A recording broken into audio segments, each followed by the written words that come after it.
caught up in navel-gazing and living under the protective shield of the United States. Canada has allowed its military presence worldwide to wither over the last decade or so. France's new ambassador to Ottawa suggested Friday, in blunt comments that he said reflected his own personal opinions. Michel Mireille argued Canada needs to boost its defense capabilities as threats increase from the likes of China, Russia, and North Korea.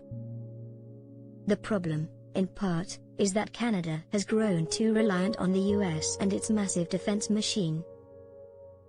The most costly in the world, he said during a meeting with National Post's editorial board. It's always difficult for a country that by its nature is highly protected, with a big guy below, who is a big pain in the neck, but at the end of the day, well, it works, said Mireille. You're very French, you're riding a first-class carriage with a third-class ticket. If you want to remain in the first-class seat, you need to train and expand and to go somewhere. This country in some ways may be too comfortable, too comfortable. The ambassador's remarks were by no means the first time someone from outside this country has criticized Ottawa's recent defense spending record.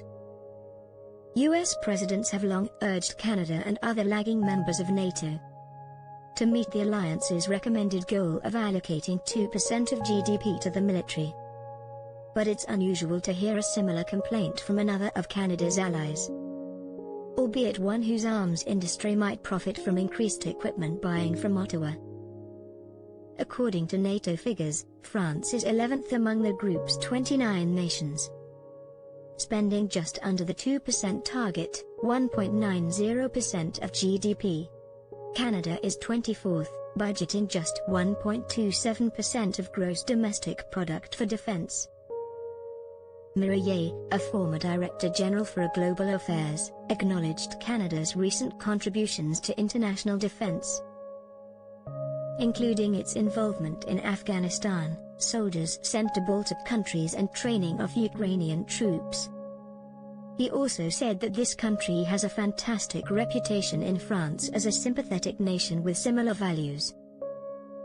But the ambassador said he recalls a day when, for instance, Canada was a major contributor to United Nations peacekeeping, a contrast to today's situation. After reaching a high point in 1993, when over 3,300 Canadians were deployed on peacekeeping missions, the number dwindled to just 54 this year. Figures compiled by Royal Military College Professor Walter Dawn indicate. At the end of the day, I have the feeling that in military terms, this country is less present than it was 10 or 15 years ago, said Mireille. Canada was far more present in the past in Africa than it is now. There is a need to have more Canada on the ground, not only in Africa but also in Asia. He suggested as well that threats in this country's backyard are growing, with China sending icebreakers into the Arctic, possibly heralding the arrival of People's Liberation Army submarines. Meanwhile, Russia has deployed more attack submarines than ever, said the ambassador. You're very French, you're riding a first-class carriage with a third-class ticket. But he said Canada has a huge problem with its own submarine fleet, calling them very old ships. In fact, the second-hand vessels bought from the UK have been plagued with mechanical problems, triggering high-cost repairs. Mireille also called into question the North American Aerospace Defense Command, NORAD, the joint US-Canada Continental Defense Program. You are now confronted with a situation where NORAD looks like an old Volvo 240. I mean, it's strong, but you have to beef it up. Instead of looking beyond its borders at security threats and humanitarian needs worldwide, Canada seems consumed by internal political discussions, especially over gender issues, said Mireille. Now I have this sentiment, this is very personal, but the country is really belly-button focused, more than ever.